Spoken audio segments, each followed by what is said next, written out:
وخير الحديث كتاب الله وخير الهدي هدي محمد صلى الله عليه وسلم وشر الأمور محدثاتها وكل محدثة بدعة وكل بدعة ضلالة وكل ضلالة في النار. أعوذ بالله السميع العليم من الشيطان الرجيم من همزه ونفخه ونفثه. بسم الله الرحمن الرحيم.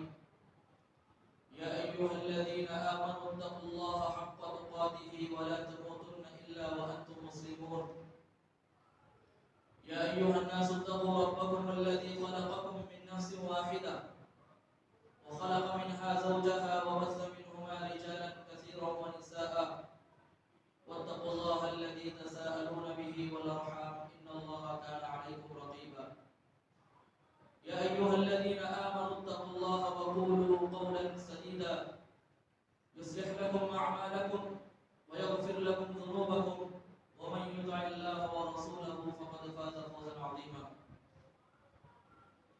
وقال الله عز وجل في القرآن المجيد والفرقان الحميد: أعوذ بالله من الشيطان الرجيم. بسم الله الرحمن الرحيم. قاف والقرآن المجيد بل عجبوا أن جاءهم منذر منهم فقال الكافرون هذا شيء عجيب أإذا متنا وكنا ترابا ذلك رجع بعيد قد علمنا ما تنقص الأرض منهم وعندنا كتاب حفيظ. وقال الله تبارك وتعالى في كلامه المجيد: أعوذ بالله من الشيطان الرجيم. قل إن صلاتي ونسكي ومحياي ومماتي لله رب العالمين لا شريك له وبذلك أمرت وأنا أول المسلمين. وقال الله تبارك وتعالى في موضع آخر: فصل لربك وانحر. ہر قسم کی تعریف و توصیف، کبریائی، بڑائی، حمد و ثنا اللہ رب العالمین کے لیے نایاب اور زیبا ہے، جس نے ساری کائنات کو پیدا کیا۔ وہی اللہ رب العالمین جس نے ساتوں آسمانوں کو بلند کیا اور زمین کو بچھایا، آسمان سے پانی کو برسایا، زمین سے درختوں کو اگایا اور ہمیں نظر آنے والی اور ہمیں نظر نہ آنے والی ساری مخلوقات کو پیدا کیا۔ زمین پر چلنے والی مخلوقات، آسمانوں میں اڑنے والی مخلوقات، سمندروں کے اندر تیرنے والی مخلوقات کو پیدا کیا۔ وہ اللہ رب العالمین جس کے بارے میں قرآن مجید نے کہا: وَإِن تَعُدُّوا نِعْمَةَ اللَّهِ لَا تُحْصُوهَا، کہ تمہارا خالق و مالک اتنا بڑا ہے، اتنا عظیم ہے، اتنا بہتر اور اتنا برتر ہے کہ اگر ساری کائنات کے لوگ مل کر بھی اگر اس کی نعمتوں کو شمار کرنا چاہو گے، لا تحصوها، لوگوں کے بس کی بات نہیں ہے۔ ایک آیت کریمہ کے اندر اللہ رب العالمین نے فرمایا: وَلَوْ أَنَّ مَا فِي الْأَرْضِ مِنْ شَجَرَةٍ أَقْلَامٌ وَالْبَحْرُ يَمُدُّهُ مِنْ بَعْدِهِ سَبْعَةُ أَبْحُرٍ مَا نَفِدَتْ كَلِمَاتُ اللَّهِ۔ اس دنیا کے اندر جتنے درخت کو اللہ رب العالمین نے پیدا کیا ہے اور جتنے سمندروں کو اللہ رب العالمین نے بنایا ہے، ان سارے درختوں کو تم قلم بنا لو، ان سارے سمندروں کو تم سیاہی میں تبدیل کر لو، پھر اللہ رب العالمین کی شکر گزاری کو لکھنے لگ جاؤ، اللہ رب العالمین کی بڑائی کو لکھتے چلے جاؤ، ما نفدت کلمات اللہ، سارے سمندر ختم ہو جائیں گے، سارے قلم ٹوٹ جائیں گے، اللہ رب العالمین کی بڑائی کبھی ختم نہیں ہوگی۔ ما نفدت کلمات اللہ، اتنا عظیم ہے ہمارا رب، اتنا کریم ہے ہمارا رب، ساری کائنات کی مخلوقات کو ہمارے لیے مسخر کر دیا۔ درود و سلام کا نزول ہو تمام انبیاء پر، بالخصوص ہمارے اور آپ کے آخری نبی جناب محمد رسول اللہ صلی اللہ علیہ وسلم کی ذات مقدسہ مبارکہ مطہرہ پر۔ خطبہ مسنونہ کے بعد چند آیات کریمہ کی تلاوت آپ کے سامنے کی گئی۔ ان آیات میں ایک آیت کریمہ فصل لربک وانحر، اس آیت کریمہ کے اندر اللہ رب العالمین نے اپنے پیارے حبیب جناب محمد رسول اللہ صلی اللہ علیہ وسلم کو حکم دے رہا ہے فصلی لربک، کہ اے میرے حبیب محمد صلی اللہ علیہ وسلم آپ اپنے رب کے لیے نماز پڑھیں، وانحر، اور آپ اپنے رب کے لیے قربانی دیں۔ جن ایام سے ہم گزر رہے ہیں، جن لمحوں سے ہم گزر رہے ہیں، جن ساعتوں سے ہم گزر رہے ہیں، وہ بڑی ہی بابرکت ہے۔ ان ایام کے اندر کی جانے والی عبادت، اسی کا تذکرہ اللہ رب العالمین نے اس آیت کریمہ کے اندر کیا ہے۔ کہا فصلی لربک وانحر، اپنے رب کے لیے نماز پڑھو اور اپنے رب کے لیے قربانی دو۔ آئیے دیکھتے ہیں اللہ رب العالمین نے قربانی کرنے کا حکم دیا ہے، ذرا سمجھتے ہیں کہ قربانی کا مطلب کیا ہے، قربانی کا مفہوم کیا ہے، آخر قربانی کہتے کس کو ہے؟ ذرا غور سے سنیں۔ قربانی نام ہے اس چیز کا جس کے ذریعے بندہ اللہ رب العالمین کا تقرب، اللہ رب العالمین کی نزدیکی اور اللہ رب العالمین کی خوشنودی کو حاصل کرے۔ پھر سے سن لیں، قربانی نام ہے اس چیز کا جس کے ذریعے بندہ اللہ رب العالمین کا تقرب، اللہ رب العالمین کی نزدیکی اور اللہ رب العالمین کی خوشنودی کو حاصل کرے۔ اب ایک سوال پیدا ہوتا ہے کہ قربانی کی ابتدا کب سے ہوئی، قربانی کی شروعات کب سے ہوئی، قربانی کا آغاز کب سے ہوا؟ اس سوال کا جواب ہے اللہ رب العالمین نے اپنے کلام مجید کے اندر فرمایا وَلِكُلِّ أُمَّةٍ جَعَلْنَا مَنْسَكًا، کہ ہم نے ہر امت کے لیے قربانی کا قانون دے دیا، ہم نے ہر امت پر قربانی کے قانون کو لاگو کر دیا۔ علامہ زمخشری اور علامہ نصفی یہ دو ایسے بڑے مفسرین ہیں جن کا نام کبار مفسرین میں شامل ہوتا ہے، جو قرآن کریم کی تفسیر لکھتے ہیں۔ انہوں نے اس آیت کریمہ کے ضمن میں لکھا ہے وَلِكُلِّ أُمَّةٍ جَعَلْنَا مَنْسَكًا، کہ اللہ رب العالمین نے ہر امت پر قربانی کے قانون کو لاگو کیا تھا۔ اللہ رب العالمین نے اس آیت کریمہ کے اندر یہ بتلانا چاہتا ہے کہ حضرت آدم علیہ السلام سے لے کر ہمارے اور آپ کے آخری نبی جناب محمد رسول اللہ صلی اللہ علیہ وسلم تک ساری امتوں پر اللہ رب العالمین نے قربانی کو دے دیا، ساری امتوں پر اللہ رب العالمین نے قربانی کو رکھ دیا تھا۔ کوئی امت، کوئی نبی کی امت قربانی کے تصور سے خالی نہ تھی، کوئی امت قربانی کی عبادت سے خالی نہ تھی۔ یہ الگ بات ہے کہ قربانی کے ناموں کو الگ الگ نام دے دیا، کسی نے قربانی کا نام بلیدان رکھ دیا، کسی نے قربانی کا نام نفران رکھ دیا، کسی نے قربانی کا نام بھیٹ رکھ دیا، کسی نے قربانی کا نام نذر و نیاز رکھ دیا، یہ الگ بات ہے۔ لیکن ہر زمانے میں، ہر وقت میں، ہر نبی کی امتی میں اور ہر شخص کو، دنیا کے ہر شخص پر اللہ رب العالمین نے قربانی کے قانون کو رکھ دیا تھا۔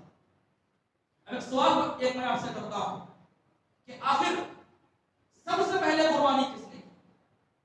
سب سے پہلے اس دنیا کے اندر قربانی کس نے کی؟ اکثر لوگوں کو معلوم نہ ہوگا، اکثر لوگ یہی کہیں گے کہ قربانی سب سے پہلے حضرت ابراہیم علیہ السلام نے کی تھی زمین پر۔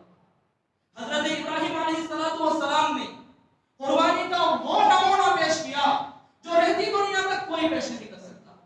سب سے بہترین نمونہ، سب سے اعلیٰ اور سب سے ابتر نمونہ حضرت ابراہیم علیہ السلام نے پیش کیا، لیکن سب سے پہلے قربانی کس نے پیش کی؟ اس کا جواب اللہ رب العالمین کا کلام مجید کہہ رہا ہے وَاتْلُ عَلَيْهِمْ نَبَأَ ابْنَيْ آدَمَ بِالْحَقِّ إِذْ قَرَّبَا قُرْبَانًا فَتُقُبِّلَ مِنْ أَحَدِهِمَا وَلَمْ يُتَقَبَّلْ مِنَ الْآخَرِ قال لا أقتلنك قال إنما يتقبل الله من المتقين۔ اللہ رب العالمین نے اپنے نبی جناب محمد رسول اللہ صلی اللہ علیہ وسلم سے کہہ رہا ہے اے نبی اس بات کا جواب آپ دے دیں وَاتْلُ عَلَيْهِمْ نَبَأَ ابْنَيْ آدَمَ بِالْحَقِّ، حضرت آدم علیہ السلام کے دونوں بیٹوں کی قربانی کا تذکرہ کر دیجیے، دونوں بیٹوں کی قربانی کو کھول کھول کر وضاحت کے ساتھ رکھ دیجیے۔ اِذْ قَرَّبَا قُرْبَانًا، جب حضرت آدم علیہ السلام کے دونوں بیٹوں نے قربانی کی فَتُقُبِّلَ مِنْ أَحَدِهِمَا، ایک کی قربانی قبول ہو گئی وَلَمْ يُتَقَبَّلْ مِنَ الْآخَرِ، اور دوسرے کی قربانی رد کر دی گئی۔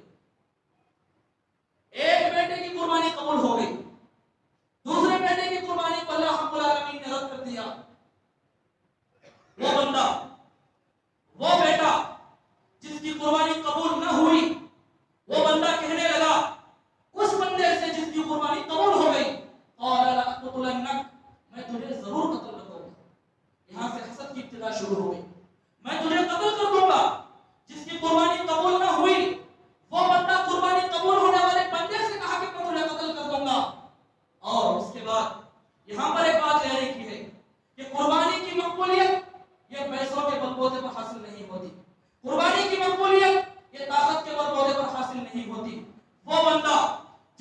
قربانی قبول ہو گئی اس بندے سے کہا جس کی قربانی قبول نہ ہوئی انما یتقبل اللہ من المتقین کہ بے شک اللہ رب العالمین یہ قربانی کے عمل کو انہی لوگوں سے پسند کرتا ہے انہی لوگوں سے قبول کرتا ہے جن کے دلوں میں تقوی ہے. جس کی قربانی قبول ہوئی وہ بندہ اس بندے سے کہا جس کی قربانی قبول نہ ہوئی کہ اللہ رب العالمین ان لوگوں سے اس عمل کو قبول کرتا ہے قربانی جیسی عظیم عبادت کو ان لوگوں سے قبول کرتا ہے جن کے دلوں میں تقوی ہے. طاقت کے بلبوتے پر حاصل نہیں کی جا سکتی پیسوں کے بلبوتے پر حاصل نہیں کی جا سکتی حسب و نسب نام و نمود کے ذریعے اس طاقت اس عمل کو قبولیت کا درجہ حاصل نہیں ہوتا. اسی لیے علامہ شیخ سعدی رحمۃ اللہ علیہ نے کیا ہی بہترین انداز میں کہا تھا ای سعادت بزور بازو نیست تانا بخشت خدا بخشندہ. کہا حضرت شیخ سعدی نے کہ یہ خوش قسمتی یہ نیک بختی یہ قربانی کا نیک عمل اس کی مقبولیت طاقت کے بلبوتے پر حاصل نہیں ہوتی تانا بخشت خدا بخشندہ. جب تک بخشنے والا خدا نہ بخش دے تب تک قربانی کی مقبولیت حاصل نہیں ہوتی.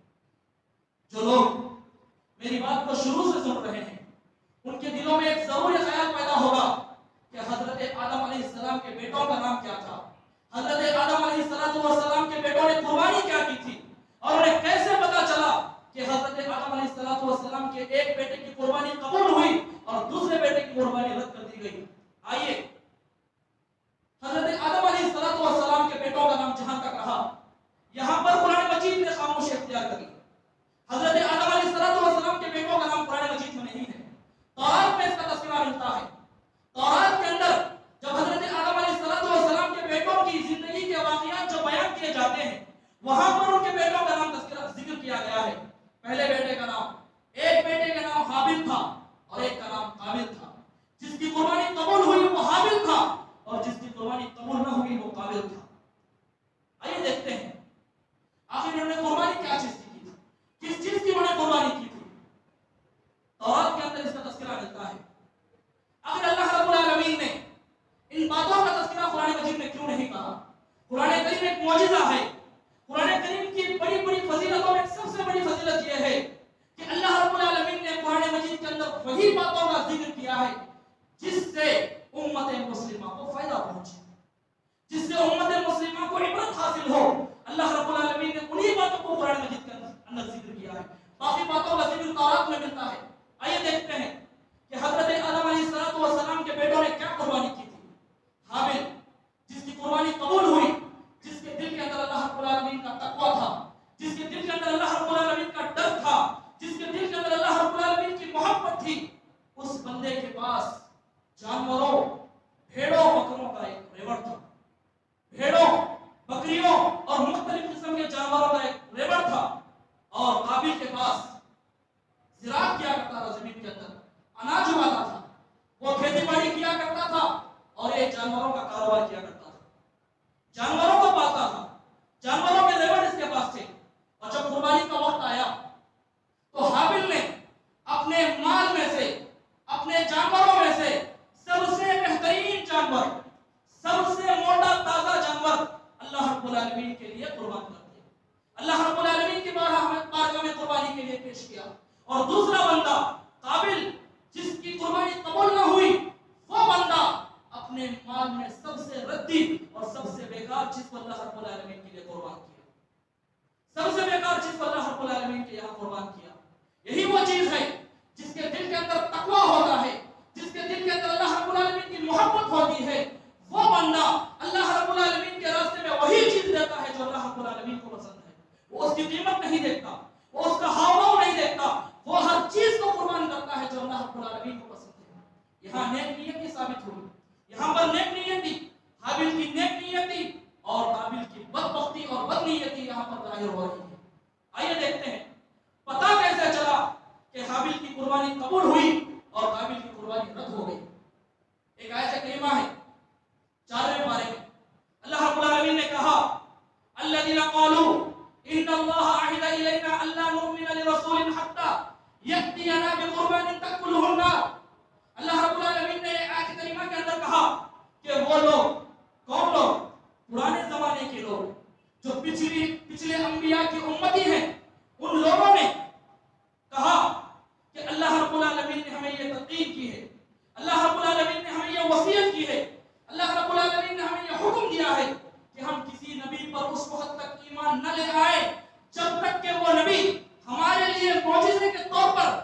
قربانیوں کو جلا کر نہ دکھلا دیں. وہ زمانے میں پتہ ایسے چلتا تھا کہ اگر کسی کی قربانی قبول ہوئی اور کسی کی قربانی قبول نہ ہوئی تو وہ لوگ جو اپنی قربانی کی چیزیں تھے وہ لا کر باہر رکھ دیتے تھے اور آسمان سے ایک آگ آتی تھی جس کی قربانی قبول ہونے والی اس قربانی کو جلا کر چلی جاتی تھی. جس کی قربانی قبول ہونا ہے اس کی قربانی کو جلا کر چلی جاتی اور جس کی قربانی کو اللہ رب العالمین رد کرنا تھا اس کی قربانی کی چیز کو اللہ رب العالمین کے حکم سے وہ آگ چھوتی تک نہ تھی.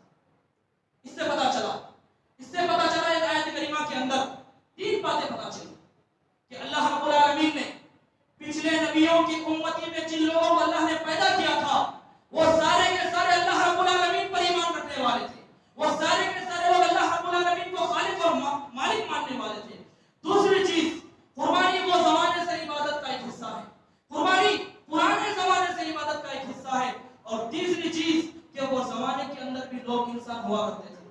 آج کے عقل سے جن کے عقلوں پر پتھرے پڑے ہوئے ہیں وہ لوگ کہتے ہیں کہ پرانے زمانے کے اندر انسان کیڑا تھا, آگے چل کر بندر بنا, آگے چل کر انسان بنا. پچھلی امتوں کے اللہ رب العالمین نے اس آیت کریمہ کے اندر بیان کر کے وضاحت کے ساتھ کہہ دیا کہ پچھلی امت کے لوگ بھی انسان تھے. اور ایک بات پتہ چلتی ہے کہ پچھلی امتوں میں جو لوگ قربانی کیا کرتے تھے اللہ رب العالمین کی جانب سے ایک آگ آتی اور اس قربانی کو جلا کر چلی جاتی. یہ ہم پر اللہ رب العالمین کا بہت بڑا فضل ہے کہ ہم نے جو کچھ قربانی کی اللہ رب العالمین کے فضل و کرم سے ہم اس کے ذریعے فائدہ اٹھاتے ہیں. یہ اللہ رب العالمین کا بہت بڑا فضل ہے. آئیے دیکھتے ہیں کہ جس بنیاد پر حابیل کی قربانی قبول ہوئی اور جس بنیاد پر قابیل کی قربانی رد ہو گئی, انما یتقبل اللہ من المتقین, کہ بے شک قربانی کا عمل انہی لوگوں سے قبول ہوتا ہے جن کے دلوں میں تقوی ہوتا ہے. ایک حدیث کے اندر اللہ کے نبی جناب محمد رسول اللہ صلی اللہ علیہ وسلم نے صحابہ کو سامنے بیٹھے ہوئے کہا, صحابہ کے ساتھ بیٹھے ہوئے تھے, اپنی انگلی سے اشارہ کرتے ہوئے کہا التقوی ہا ہونا, التقوی ہا ہونا, التقوی ہا ہونا, کہ تقوی کا تعلق دل سے ہے. تقوی کا تعلق دل سے ہے. تقوی کا تعلق دل سے ہے. اگر کسی بندے کے دل کے اندر تقوی ہے, اگر کسی بندے کے اندر دل کے اندر اللہ رب العالمین کی محبت ہے تو اس سے کیے جانے والے سارے کے سارے اعمال صحیح اور درست ہوں گے. اگر کسی بندے کے اندر تقوی نہ ہو تو اس سے سرزد ہونے والے سارے کام غلط ہوں گے, سارے کے سارے کام غلط ہوں گے. ایک حدیث کے اندر حضرت معاذ بن جبل رضی اللہ تعالی عنہ فرماتے ہیں کہ جب ایک مرتبہ اللہ کے نبی جناب محمد رسول اللہ صلی اللہ علیہ وسلم نے مجھے یمن کا حاکم بنا کر بھیجا, جب مدینہ سے میں روانہ ہونے لگا تو اللہ کے نبی صلی اللہ علیہ وسلم نے مجھ سے کہا کہ اے معاذ, ہو سکتا ہے تمہاری یہ میری ملاقات آخری ہو, تمہاری یہ میری ملاقات آخر ہو سکتا ہے تمہارے لوٹنے کے بعد تم میری اس مسجد پر سے گزرو گے یا میری قبر پر سے تم گزرو گے. جیسا ہی حضرت سعد بن معاذ بن جبل نے یہ بات سنی تو زاروں قطار رونے لگ گئے اللہ کے نبی صلی اللہ علیہ وسلم کی جدائی پر. وہ سوچنے لگ گئے کہ جب تک میں واپس آؤں گا ہو سکتا اللہ کے نبی صلی اللہ علیہ وسلم زندہ ہو سکتا اللہ کے نبی صلی اللہ علیہ وسلم وفات پا گئے ہوں. زاروں قطار رونے لگ گئے. اللہ کے نبی صلی اللہ علیہ وسلم نے کہا اے معاذ, رو مت رونا, کیونکہ کل قیامت کے دن میرے سب سے نزدیک وہی بندہ ہوگا جس کے دل میں تقوی ہوگا. جس کے دل میں تقوی ہوگا, وہ کہاں کا ہو, وہ عجمی ہو, وہ عربی ہو, وہ مالدار ہو کہ غریب ہو, وہ کالا ہو کہ گورا ہو, اس سے کوئی فرق نہیں پڑتا. میرے نزدیک سب سے زیادہ وہی بندہ ہوگا جس کی محبت اللہ رب العالمین, جو اللہ رب العالمین نے اسے دل دیا ہے, اس دل کے اندر اللہ رب العالمین کی محبت اور میری محبت پائی جاتی ہے, وہ سب سے قریب, وہ بندہ سب سے زیادہ میرے قریب ہوگا. یہ سننا تھا کہ حضرت معاذ بن جبل خاموش ہو گئے. آئیے دیکھتے ہیں, یہی وہ تقوی ہے جس کی بنیاد پر حابیل کی قربانی قبول ہو گئی. یہی وہ تقوی ہے جس کی بدولت قابیل کی قربانی رد ہو گئی. جہاں تک انبیاء علیہ السلام کا تذکرہ ہے, جہاں تک اللہ کے نبی اور اللہ کے انبیاء علیہ السلام کی بات ہے, جب بھی کسی امت پر نبیوں کو بھیجا گیا, کہ جب بھی کسی امت پر رسولوں کو بھیجا گیا, وہ رسول وہ نبی آنے کے بعد سب سے پہلے اپنی امت کے لوگوں پر احکام کو نافذ نہیں کیا. سب سے پہلے اپنی شریعت کے احکام کو نافذ نہیں کیا. سب سے پہلے لوگوں کے دلوں کا تزکیہ کیا. سب سے پہلے لوگوں کے دلوں کا تزکیہ کیا. یہی وجہ ہے کہ شراب کی جب حرمت ثابت ہوئی وہ مدینے کے اندر ہوئی جبکہ اللہ کے نبی صلی اللہ علیہ وسلم نے مکہ کے اندر 13 سال زندگی گزاری اور شراب کی حرمت مدینے کے اندر ہوئی 4 ہجری میں. سب 4 ہجری میں شراب کی حرمت مدینہ کے اندر ثابت ہوئی اور جب یہ قانون نافذ ہوا تو اللہ کے نبی صلی اللہ علیہ وسلم صحابہ کے دلوں پر کام کر دیا تھا. جن کے دل پاک ہوتے ہیں, جن کے دلوں کے اندر اللہ اور اس کے رسول کی محبت ہوتی ہے, ان پر شریعت کے احکام پر عمل کرنا کوئی دشواری نہیں ہوتی. ان لوگوں پر, ان کے دلوں پر شریعت کے احکام پر عمل کرنا کوئی دشواری نہیں ہوتی. اسی لیے جو بھی نبی اپنی امت پر بھیجا گیا سب سے پہلے وہ لوگ آنے کے بعد اپنے لوگوں کے دلوں کا تزکیہ کیا, بعد میں اللہ کے حکم سے شریعت کے احکام کو نافذ کیا. یہ اس بات کا جواب ہے کہ سب سے پہلے قربانی کس نے کی. آئیے دیکھتے ہیں ہم جو قربانی کرتے ہیں اس کا اصل کیا ہے, اس کا اصل کہاں ملتا ہے. ہم جو قربانی کرتے ہیں اس کا سرچشمہ کدھر ہے, اصل مائنڈ پوائنٹ کدھر ہے. اس کا اصل ہمیں حضرت ابراہیم علیہ السلام کی زندگی سے ملتا ہے, حضرت ابراہیم علیہ السلام کی حیات سے ملتا ہے. حضرت ابراہیم علیہ السلام کی پوری زندگی کے اندر اللہ رب العالمین نے عبرت رکھ دیا. بچپن سے لے کر بڑے ہونے تک, بڑے ہونے سے لے کر جوانی تک, جوانی سے لے کر بڑھاپے تک, بڑھاپے سے لے کر موت تک, ہر لمحہ ہر گھڑی حضرت ابراہیم علیہ السلام کے اللہ رب العالمین نے ہمارے لیے عبرت رکھ دی. جب پیدا ہوئے تھوڑے بڑے ہونے کے بعد معبودوں کی تردید کی, سارے معبودوں کو توڑ دیا اور جب بادشاہ کے دربار میں کھڑے ہو گئے وہاں پر آزمائش, بعد میں آگ میں ٹھوک دیے گئے وہاں پر آزمائش, باپ نے شہر سے دربدر کر دیا وہاں پر آزمائش, صحرا میں آ کر رک گئے وہاں پر آزمائش, اور آگے چل کر بوڑھے ہوئے اور اللہ رب العالمین نے اولاد عطا کی وہاں پر آزمائش, اور اس اولاد کی قربانی یہاں پر آزمائش. زندگی کا ہر لمحہ حضرت ابراہیم علیہ السلام کا آزمائش سے بھرا ہوا ہے. ایک مرتبہ حضرت ابراہیم علیہ السلام کی عمر تقریباً 85 سال 80 پر 5 سال ہو چکی. ایسے وقت میں انہوں نے اللہ سے درخواست کی, اے اللہ میرا کوئی سہارا نہیں, میری کوئی اولاد نہیں, میں بوڑھا ہو چکا ہوں, میری بڑھاپے کی لاٹھی کوئی نہیں ہے. ربی ہب لی من الصالحین, اے اللہ مجھے ایک نیک بیٹا عطا فرما, مجھے ایک صالح بیٹا عطا فرما, مجھے ایک بردبار بیٹا عطا فرما. اور اللہ رب العالمین نے حضرت ابراہیم علیہ السلام کی دعا کو قبول کیا. فبشرناہ بغلام حلیم, کہ اللہ رب العالمین نے انہیں ایک سچے اور ایک بردبار بیٹی کی خوشخبری دی. سچے اور نیک اور صالح اور بردبار اللہ رب العالمین نے ایسے بیٹے کی خوشخبری حضرت ابراہیم علیہ السلام کو دی. ایسے وقت میں جب بندہ مکمل طور پر آرام کرنا چاہتا ہے, 80 پر 5 سال کی عمر, مکمل طور پر بڑھاپا آ چکا ہے, ایسے وقت میں حضرت اسماعیل علیہ السلام کو اللہ رب العالمین نے ہدیہ کے طور پر حضرت ابراہیم علیہ السلام کو عطا کیا. فبشرناہ بغلام حلیم. اور ایک آزمائش, فلما بلغ معه السعي قال يا بني اني ارى في المنام. اور جب حضرت ابراہیم علیہ السلام کے بیٹے حضرت اسماعیل علیہ السلام لڑکپن سے مکمل ہو گئے, جب بلوغت کی عمر کو پہنچے, انی ارى في المنام, حضرت ابراہیم علیہ السلام نے خواب میں دیکھا. حضرت ابراہیم علیہ السلام نے خواب میں کیا دیکھا, انی اذبحک فانظر ماذا ترى. انبیاء کے خواب سچے ہوتے ہیں, انبیاء کے خواب سچے ہوتے ہیں. اور اللہ رب العالمین نے یہ حکم دیا تھا, کہا ابراہیم علیہ السلام سے کہ تو اپنے بیٹے کو ذبح کر.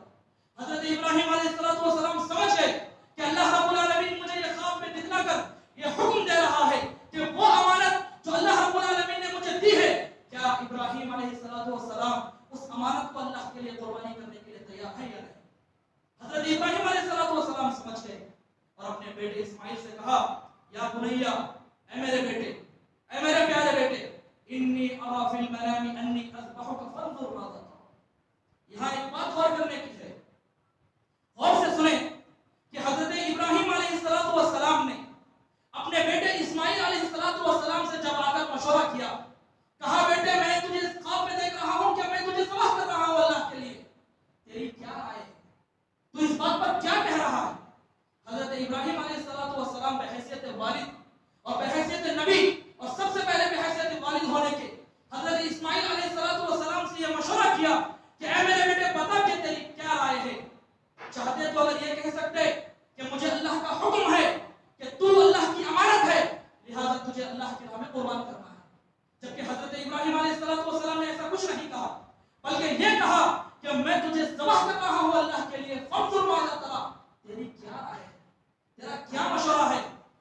والدین کو چاہیے کہ اپنے بچوں کے دلوں کا تزکیہ کریں، اپنے بچوں کے دلوں کا تزکیہ کریں، ان کے دلوں کو پاک صاف کیا کریں۔ اس لیے ابراہیم علیہ السلام پہ حیثیت والد یہ دیکھنا چاہ رہے تھے کہ میرا بیٹا جو میرے اندر اللہ رب العالمین کے لیے قربانی کا جذبہ ہے، کیا میرے بیٹے کے اندر بھی وہی جذبہ ہے یا نہیں؟ وہ ایمان جو میرے اندر ہے، کیا میرے بیٹے کے اندر بھی وہ ایمان ہے یا نہیں؟ وہ قربانی کا جذبہ جو میرے اندر ہے، اپنے بیٹے کے اندر ہے یا نہیں؟ ابراہیم علیہ السلام یہ دیکھنا چاہ رہے ہیں۔ اگر آ کر کہہ سکتے کہ مجھے اللہ کا حکم ہے، مجھے تجھے قربان کرنا ہے، چل مجھے اللہ کی راہ میں تجھے قربان کرنے دے، یہ نہیں کہا، بلکہ یہ کہا کہ تیری کیا رائے ہے؟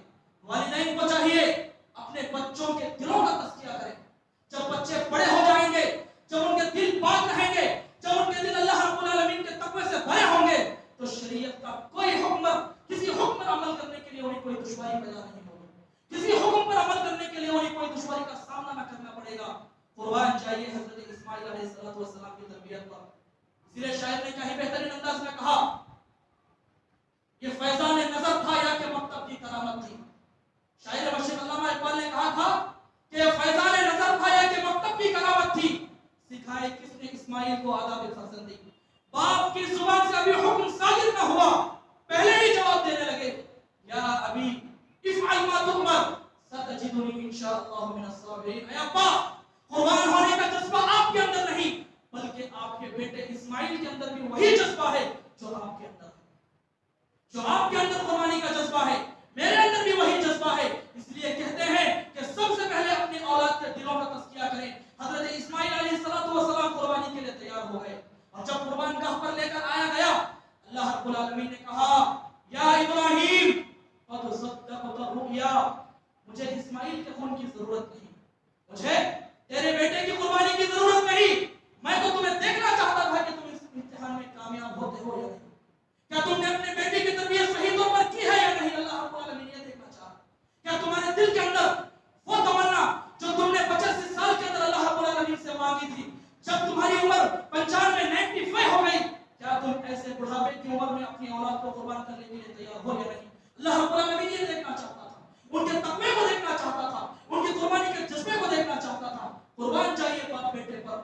95 سال کی عمر اور بیٹے کی عمر 10 سے 12-13 سال، ایسے وقت میں باپ اور بیٹا دونوں قربان ہونے کے لیے تیار ہیں۔ قد صدقت الرؤیا انا كذلك نجزي المحسنين، اللہ نے کہا کہ مجھے تیرے بیٹے کی ضرورت نہیں، وفديناه بذبح عظيم، اللہ رب العالمین نے ایک عظیم تحفے کی بشارت دے دی، ایک عظیم تحفے کی بشارت اللہ رب العالمین نے دے دی۔ یہاں پر ہم لوگوں کو سوچنے والی بات یہ ہے کہ دنیا والوں کو یہ لگے یا نہ لگے کہ حضرت ابراہیم علیہ السلام کی قربانی چھوٹی ہے یا بڑی، حضرت ابراہیم علیہ السلام اور حضرت اسماعیل علیہ السلام کی یہ قربانی بڑی ہے یا چھوٹی، اس سے کوئی فرق نہیں پڑتا، بلکہ اللہ رب العالمین نے کہا ان ھذا لہو البلاء المبین، یہ کائنات کی بڑی بڑی آزمائشوں میں سب سے بڑی آزمائش ہے۔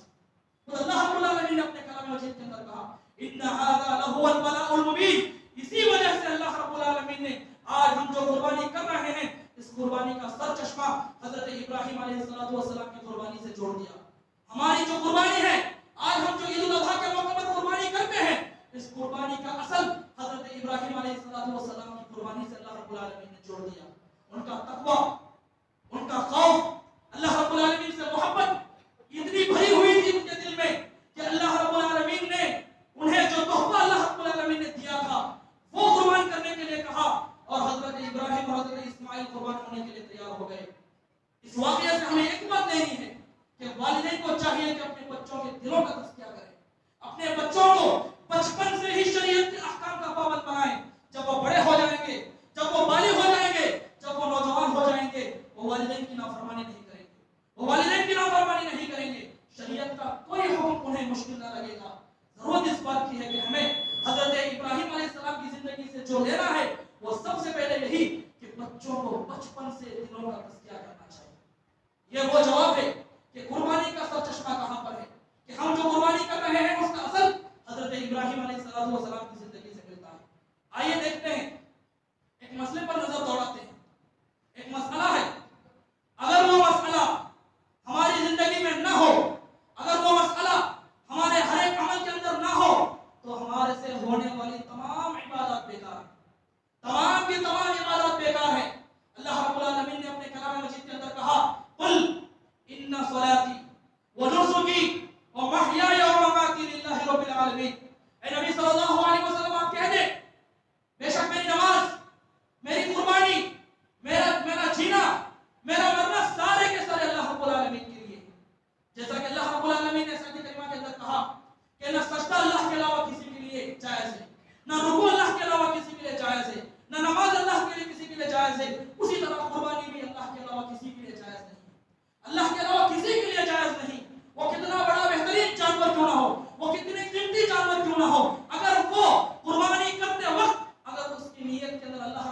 العالمین خالص نہ ہو تو وہ ساری کی ساری قربانی رد ہے، وہ ساری کی ساری قربانی بیکار ہے۔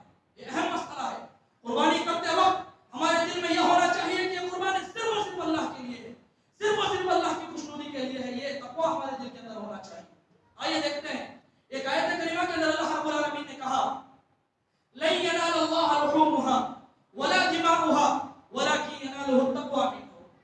لوگوں سے اللہ رب العالمین مخاطب ہو کر یہ فرمایا کہ اے لوگوں، حضرت ابراہیم علیہ السلام کی سنت کو زندہ کرتے ہوئے، اپنے نبی جناب محمد رسول اللہ صلی اللہ علیہ وسلم کی اتباع کرتے ہوئے جو تم قربانی کرتے ہو، جو تم جانوروں کو اللہ رب العالمین کے راستے میں قربان کرتے ہو، کیا تم یہ سمجھتے ہو کہ اللہ رب العالمین کو تمہارے ان جانوروں کے گوشت کی ضرورت ہے؟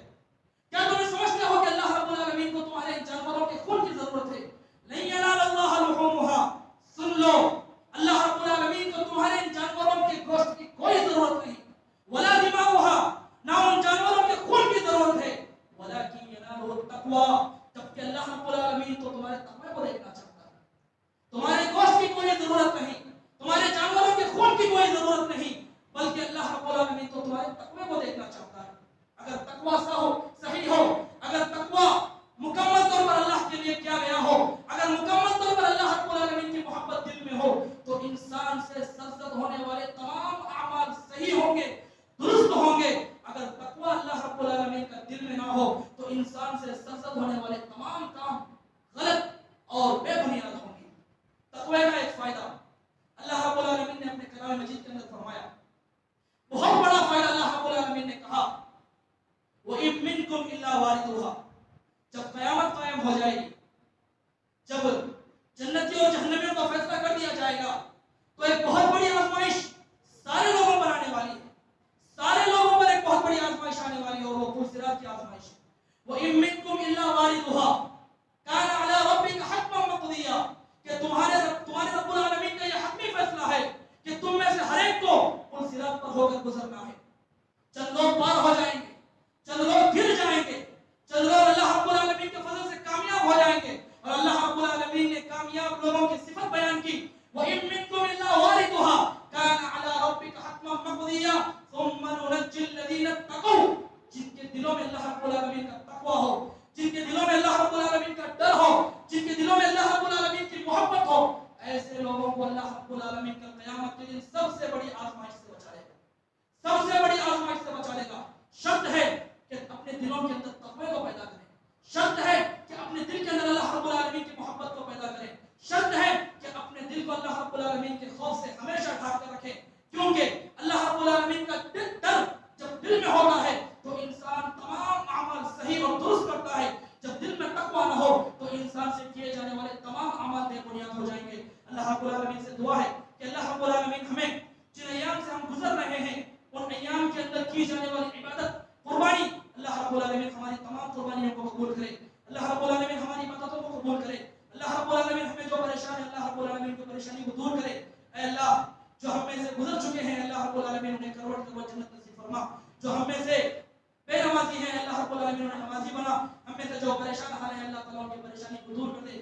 آمین۔ اقول قولی ھذا استغفر اللہ لی ولکم ولسائر المسلمین فاستغفروہ انہ هو الغفور الرحیم۔